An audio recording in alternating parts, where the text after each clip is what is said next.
and welcome to this 12th entry of the Thoughtful Knitter video journal. My name's Ailey and I'm coming to you from the very far north of Scotland, and this is my little corner of the internet where I come to speak about all of the things that I've been up to in my knitty life, and sometimes other crafts too, but mostly knitting, and in fact all knitting today. We are fast approaching a year since I first uploaded one of these journals, and I still don't really know how to start them. But talking about the 1 year mark, I'm hoping to release my next episode on the weekend following the 1 year mark. So the actual anniversary will be a week Thursday, which is Thursday the 15th of September. But I'm hoping to release another episode that Sunday, which will be the 18th of September, I think, and I'm going to set it to premiere at 8 o'clock British summertime so that we can chat away in the comments all together.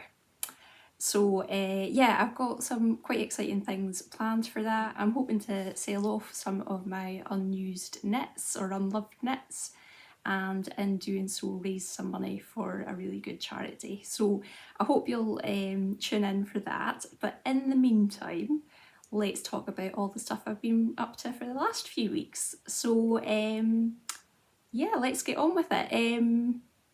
I should say, welcome. It's really nice of you to join me. I'm really appreciative of anyone who has hit that subscribe button and who comes back every time to listen to me whittering on. And if you're new, hello, it's nice to have you here and I hope you like what you see. All the boring stuff is that anything you need to know will be in the description box. The video will be split up into sections that are time-stamped, so if you want to stop and start at those sections, you can just do so by clicking down there. And I think that's it. Yeah, so let's jump into it with what I'm wearing. So I'm in a hurry to do the what I'm wearing section because it's too hot to be wearing wool, which doesn't happen often here. I think just with it being late summer to early autumn, the way that the light comes into this room, it gets really quite warm in the afternoon. And it is now 2:30, so it's about to get really hot as the sun comes in. Because we are actually being treated to some quite lovely sunny weather for the start of September, which is lovely. So anyway, enough about the weather. Typical British person chatting away about the weather. But yeah, so what I'm wearing is a cardigan. It's an open fronted cardigan. I'll just get up and show you.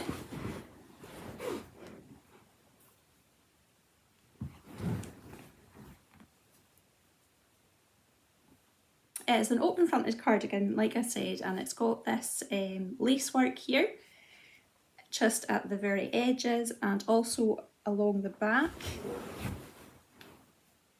I don't know if you could see that properly. Yeah, so this is the Rosanna by Elizabeth Smith, and it's actually knit. It calls for a sport weight yarn. I think it's Carl Nua, which is a sport weight, and it has a lovely tweedy effect in it. But I cast this on as a summer knit. So one of my friends had a horrible upset this summer where she was set to go on a really nice knitting and hiking retreat up in Iceland, and the day before she left, or even maybe the day she was due to leave, she came down with COVID, tested positive and couldn't go. So to cheer herself up, she thought that she would cast on something on the summer solstice, and I thought, oh, that's a nice idea, I'll jump on that bandwagon. So I started swatching. I didn't actually cast on the summer solstice, I think it was a few days later, but I did swatch on the summer solstice. So that was a long way of saying I didn't use sport yarn. I initially held two fingering weight together thinking I would do a DK. It was far too heavy. So I decided to knit this in a light fingering weight yarn, and consequently knitted a size that was 2 or 3 sizes above what I normally would. I think I knitted size 4. Let me double check. Yes, I did, which would normally give you a 42.5 inch bust if it was at the right gauge, but the gauge I was working at, I got a 38-inch bust, which is still oversized for me. And I knit this out of Woolyknit British wool cone in the colourway Summer Storm. So I just held one strand of it and knitted it solid. So what can I tell you about it? It was a very straightforward knit, raglan shaping, and then just the lace work here and at the back, as I said. I would say that the fit isn't fantastic, probably because it's raglan, and I mean I have quite straight shoulders. I don't have slopey shoulders, but it just wants to slide off. And because it's oversized, there's actually a lot of fabric here, which, you know, it sits like that is not hugely flattering.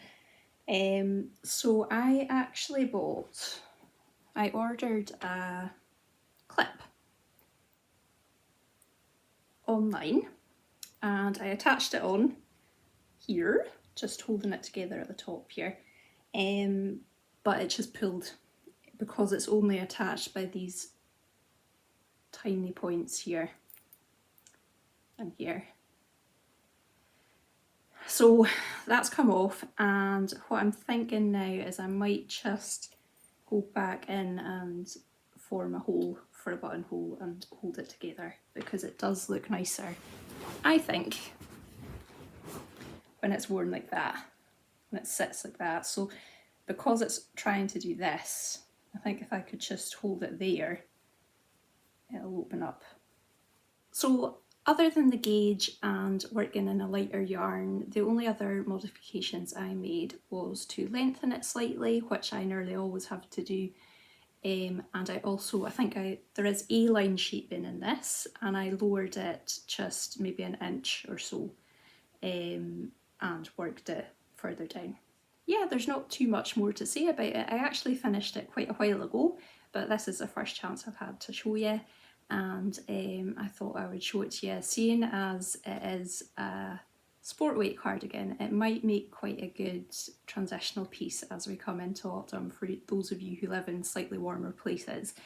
For me, it's definitely going to have to be a summer knit because there are no sleeves, and I'm not going to get away with not wearing sleeves over autumn and winter. So now I'm going to take it off because, as I said earlier, it's too hot in here, and let's go on to finished objects. That's a lot more comfortable.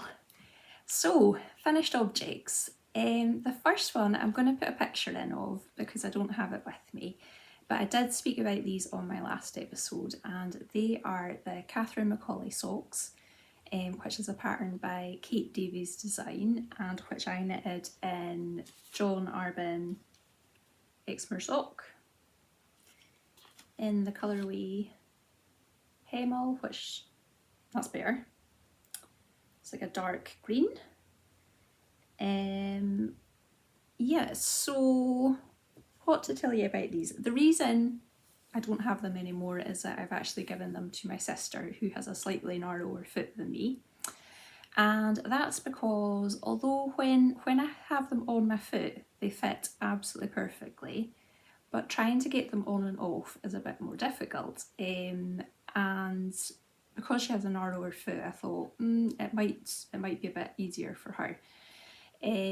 So I think the reason for this is the type of fabric that's produced while you're knitting. So it's all twisted stitches, and it seems to have produced quite an inelastic fabric, and probably I should have followed the pattern, but I thought I knew better. So the pattern gives you a measurement around your foot and tells you there's only 2 sizes in the pattern actually. There's a small small, medium and then large, or is it just small and large?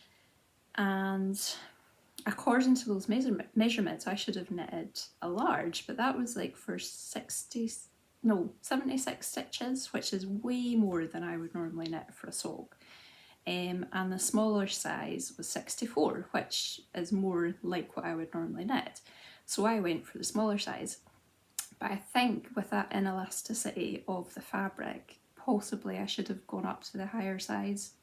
Although saying that, when it was on my foot, then it would be too big. So when I finished the socks, I did measure my gauge and it's spot on. So don't really know what happened there.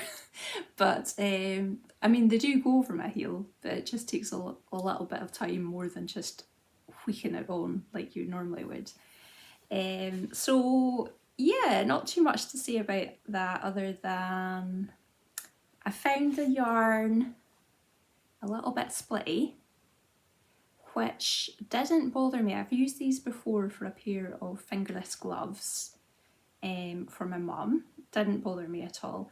But because there were twisted stitches on this, and I was doing it without a cable needle or anything, I find it a bit annoying. But the actual finished sock feels really, really sturdy and is absolutely beautiful. And I think my sister's going to get good wear out of it. She does a lot of outdoor hiking, and I think they'll be perfect inside a hiking boot. So I'm hoping that they have gone to a good home.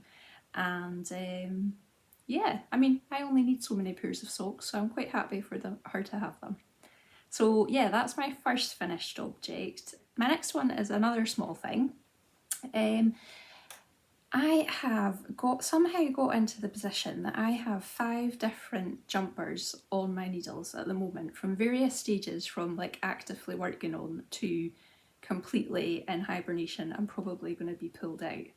But normally I only really have maybe 1 or 2 on the needles at the absolute most, and then I'll have smaller things too, or easier things. You know, I might have one that I'm doing the interesting yoke or something, and another one where I'm doing the kind of just plain stocking stitch body or sleeves or something. But somehow I've got 5 on the go at the moment, and I don't really want to work on any of them. So I've been going for lots of small projects that will just give me instant satisfaction, instant gratification. So I think with the turn of the seasons approaching, I decided that I would cast on a headband because I need a new one.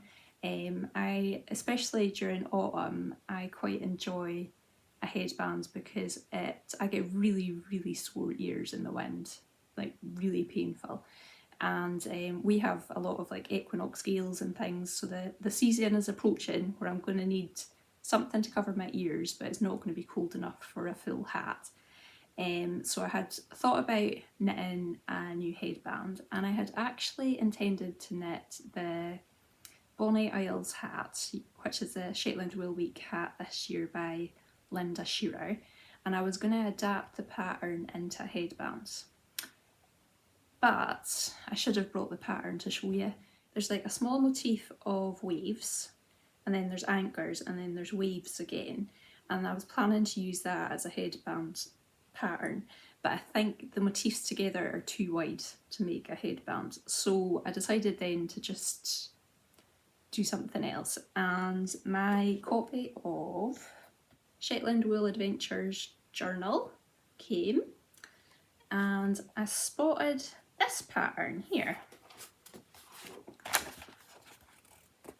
which is the Lochside Lug Warmer by Ella Gordon. Now, normally I am immediately drawn to these kind of designs where it's like very colour blended. I'm probably not in these colours, but I would go for something that's quite subtle and colour blended and quite traditional looking. But I actually, when I went through my stash, decided that I would go for something more like this, which has a real colour block effect. And that's what I did, and I'm really chuffed with it. So I used yarns completely from stash. This is it. And it is a mixture, all 100% 100% Shetland wool, most 3 colourways from Jamieson and Smith, which is the wool brokers, and 2 from Jamieson's of Shetland. So the colourways, I'll link everything down below for you, including my pattern page on Ravelry if you're able to access that. But the colours are, the main body is done in Jamieson and Smith Stone, which is 202. This kind of dark bluey, it's got a slight teal effect, is Jamieson's of Shetland Nighthawk. And then this kind of heathered yellow is the Wool Brokers Jamieson Smith 121 mix, and then it's with a crew, which is Jamieson and Smith 1A, that's this whitey colour. And then this centre section is again the Nighthawk from Jamieson's of Shetland, and also Surf from Jamieson's of Shetland. And yeah, I'm really liking this colour block effect, it's really effective. The only thing I think I could have done better is possibly have gone for this centre section and this section. If I had gone for something that was closer in value, it wouldn't have, you know, this centre bit wouldn't be quite so in your face. But let's see if I can pop it on. So there we go. I am loving it. I'm definitely feeling these yellows at the moment because it's harvest here and all the fields are yellow and gold with the barley. Yeah, so I made a couple of modifications. This called for tubular cast off, which I couldn't be bothered with. I just did normal cast off and cast on. I think I did a long tail cast on and bound off in pattern, just in rib. The other thing I did was this, I think you were meant to use another colour here, but I didn't. It was going to be the yellow, and I didn't think there would be enough contrast between the yellow and the stone. I think maybe these outer tops of the, I'm showing you the dodgy bit there where the jog is. I think these points of these wee zigzags were meant to be in the yellowy colour, but I didn't, I just left it solid. But the main thing I did is I knitted inner layer too for extra windproofing, because as I said earlier, wind is a huge problem up here. So what I did, if I remember rightly, so I cast on, I actually cast on a different stitch count for the ribbon as well. I think I made it slightly smaller than what it called for, and I used smaller gauge as well. That's just come from experience of knowing what my gauge is with these yarns and what fits me. So I think I did the ribbon on a 3mm needle, and I did the inner layer here, this knitted layer, on a 3mm needle too, and then I did my colour work on a 3.25. So yeah, I cast on, show you it this way. So I cast on, worked the ribbon, and then did my increases, and then I did a round just before the colour work started. I did a round where I knitted one and make one left the whole way around, so I ended up with a double the amount of stitches, and I transferred all the make one lefts onto another needle and held that in the back, or onto scrap yarn and held that in the back. Completed my colour work chart up to the end of here. Yeah, the end of the colour work. There was actually another line of the chart that would have had you knit in a round of the stone colour, but at that point I needed to start working on my inner layer, so I left that on hold after I finished up to here and started work in the opposite direction, and knitted up here. I had to do extra rows because I was knitting on a smaller needle. I think the outer one was maybe 19 rows and the inner one was 22 rows or something. And then when I got to the point that I was going to have to, that it was the right length, I then knitted together for that row, that round that was just plain background colour. I knitted together the stitch with the stitch behind and the needle behind, knitted everything together around, and that joined it up. And then I just worked the decreases again. Did I say decreases here or increases? Anyway, worked the decreases again for the ribbon and worked the ribbon, and that was it. So yeah, I am very happy with this one, and it's going to get a lot of use, I think. And yeah, that's all there is to say about it. I think that's all my finished objects, so let's go on to works in progress. Okay, works in progress. So I have two to share today. The first one is the only jumper that I'm actually working on out of the 5 that are on my needles, and that is a test knit for Rebecca, who has the Creabea podcast, and this is her first design. It is called the Cargill, and last time I showed you I had just split for the sleeves, so I am very near completion. I have 2 sleeves. Oh, where's the other one? 2 sleeves and most of the body done. If I was knitting to pattern, it would be done already, but I tend to want a longer jumper. But yeah, I think I don't have too much longer to go before I'm going to work the bottom ribbon.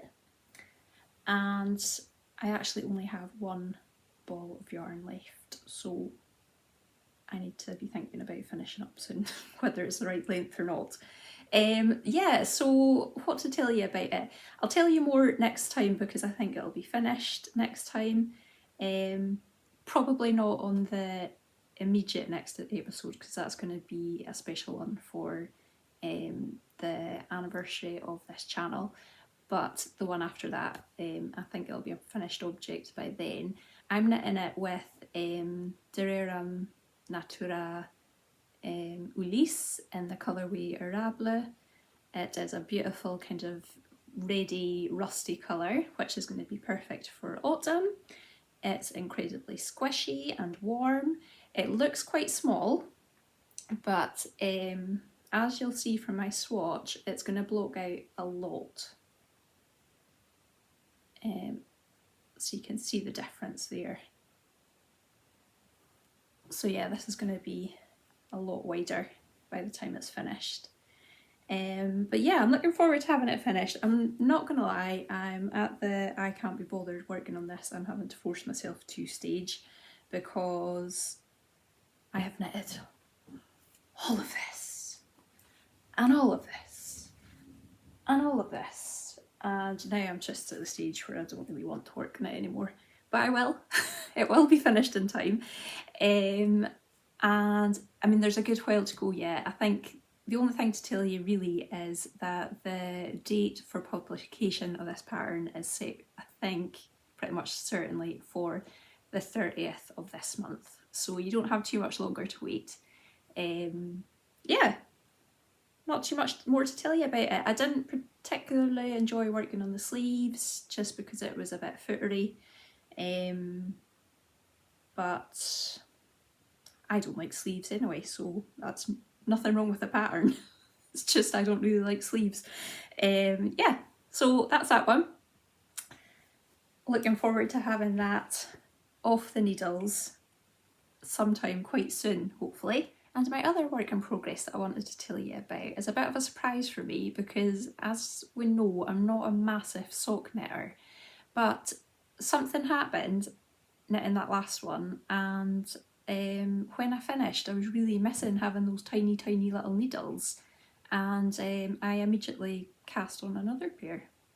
So I went for these Delights, which is a pattern by Roro and Kate, who is Kaylee. I've spoken about her before. I've knitted some of her kiddies patterns, and she has a YouTube channel as well. And these ones, I just really liked this lace work up here, and it goes on the outside of each foot, so there's a kind of asymmetric effect. So I thought, right, well, these will be perfect with this sock yarn that I have from Julie of Black Isle Yarns. That's her ball band there. So it is her Cullen sock base, and this is her new blend. So it's a lot more consistent than the old blend. It's finer, it's definitely a sock weight. You get, I think it's 400 meters. Yeah, 400 meters for 100 grams. And it is a non-superwash, no nylon sock base. So it is 80% Blueface Leicester and 20% mohair. So the mohair is given that strength. So this is in the colourway Rock Pool, which anyone who has been here before might recognise, because this is the same colourway that I had in another jumper that I pulled out completely. It was in the green by Ankstrict, and I showed you it in a swatch on the last episode as well. So this is the newer version of that yarn. So yeah, I just had a hankering for tiny stitches and using this. So I cast on, and I already have one complete. I think this is my left foot. Don't have a sock blocker. Anyone who watched the last episode, the consensus is nobody knows what that sock blocker is all about, other than that it's adjustable. Nobody can work out what the ruler is for or anything. So I've since given it away to one of my friends, Helen, who has one, and she uses it just because it's adjustable, and she said she found it quite useful. So I was like, well, you can have two, you can have mine. So she has since used it, so I'm glad that it's gone to a good home. But yeah, this is my first one. I didn't work this top part of the lace pattern. Instead, what I did is I worked it the whole way up, and then I just worked in the ribbon into the V shape. So yeah, it's like a twisted rib on the top. Don't know why I'm showing you the ugly side that hasn't been sewn up, but yeah, so it is a toe-up sock. It's the same kind of heel that I knit in the last one. It's a Fleagle heel. I'm finding the fit of this really lovely, and there's no holes whatsoever. Look at that. The only thing that I've noticed with this, so I cast on the 64 stitch size, and I used a 2.5mm needle, because that's normally what I need to use to get gauge, and started knitting it up, got this far. Was this it one? No. Started knitting it up, got this far, and realised that it was just far too big. And I thought, so I have done a couple of pairs of adult socks for myself that kind of fit. And the first pair I did was a 64 stitch on a 2.5, which gives me the right gauge, but it was slightly too baggy. So the next pair was a pair of Rose City rollers, which I modified to do 60 stitches. So I could have done that again with this, but what I did instead is I went down a needle size. So I'm using now the 2.25mm needle, which is giving me a tighter gauge, which I think is probably a good thing considering these are no nylon socks. So I can't get over the difference in size that just 0.25mm on a needle size can make. It seems to have had the same effect really as losing 4 stitches. So all that to say that these fit perfectly on the tighter gauge. So that might be the way to go going forward. I'm just going to have tighter gauge socks on a 64 stitch. So yeah, the great thing about knitting is you're always learning. So yeah, that's how these are going. I have done the first sock, I am on to the second sock, and I'm in no hurry for these. I'll just kind of work away on these when I feel like it, if I'm needing something quite easy. The lace pattern is really easy to remember. It's just like an 8-row pattern. Every second row is just a knit row, and so it's really kind of just one more row, one more repeat type pattern. I've enjoyed working on these. So yeah, those are my works in progress. I thought I would just round off this video with a little chat section about things that are coming up and knitting plans, that sort of thing. So what will we start with? Let's start with things that are coming up. So this week coming, there's a couple of nice events, yarn events happening in Scotland. On Thursday the 8th of September, it is the last Highlands Meet the Makers event in Drumnadrochit in Blairbeag Hall, and there's going to be a lovely collection of makers there, so if you are in the area I would recommend going. I noticed that the lovely Harriet of Wildwood Stitches, who is the maker of these beautiful things, is going to be there. I think it's her first in-person show, so I wish I could go. It would be nice to see her in person, but not going to happen. But yeah, if you're in the area, then I'd recommend going. The other thing that's coming up next weekend is Perth Festival of Yarn, and that is on Saturday and Sunday the 10th and 11th of September. I'm not going, but because I knew I wasn't going, I did treat myself to some of the merchandise. So they have an official colourway that's been done by Needle and Thread, who is a yarn dyer here in the UK, and they're not able to be there either. So they created a colourway called Perfection. So the pre-order opened for that ages ago, and I put an order in. So it has arrived.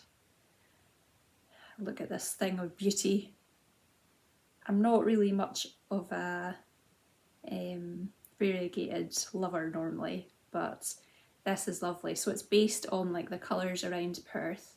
So you've got all the greens and the autumnal colours and the heathers. So the purple is like the colour of the heather, and then the brown.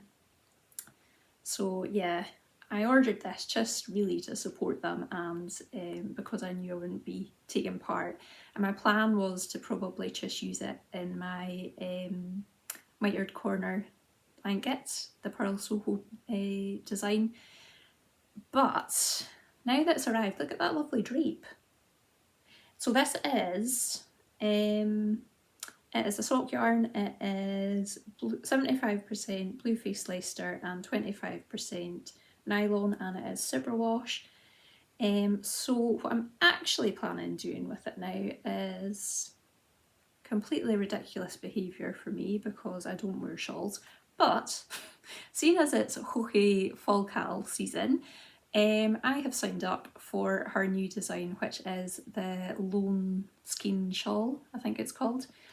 And I think that will be lovely. So I know I don't really wear shawls very much, but the one shawl that I have gotten a lot of wear out of is another design by Hoche, and it's her storm shawl, and it's a similar shape. It's like a long, shallow crescent shape, and I find that really wearable, pretty much because it's almost a scarf and it fits underneath my jacket quite easily without being too bulky. So this is in my horizon.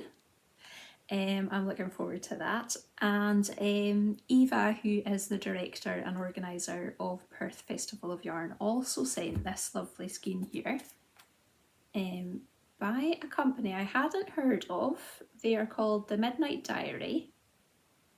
And when I looked her up, I have since discovered that she's actually no longer dyeing. She's just recently given up and is now focusing her efforts on a bricks and mortar shop that she runs.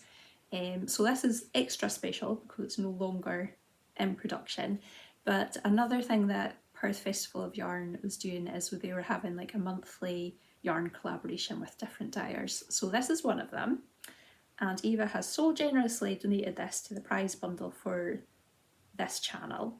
So I think what I'm going to do is hold this back for the end of the year, because I'm planning to do a knit along. It won't be the same as last year, but it will run from during those sort of 6 weeks after the winter equinox or the summer equinox if you're in the southern hemisphere. So it'll run for those 6 weeks where it is either the coldest of the season of the year or the hottest of the year. So I'm planning a make along then. So I think this will form part of the prize bundle. So I thought you would like to see that. I have got one more event and a knit along to bring to your attention, and I'm going to try to be really quick about it because a whole squad of bairns has just turned up next door and they're making a racket. So if you can hear them through the walls or outside, I'm sorry. This is what happens when you live in an in-terrace house. Anyway, the event that's coming up is quite a specific event, but I wanted to bring it to your attention in case you're able to go, or if it's up your street, maybe you want to get on the mailing list for future events. But it is a one-day knitting retreat, and it's going to be held in West London in a hotel in Richmond. It's going to be run by a couple of clinical psychologists. And because it's in Richmond, there's going to be a chance to go and visit Tribe Yarns while you're there. And it's going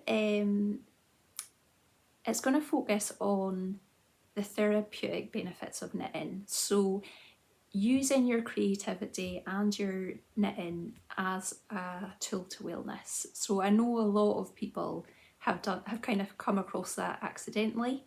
But I think it's a really lovely concept, and if you want to know about it, it's probably worth getting on the mailing list. So I'll put details down below, but the website is Creative Restoration.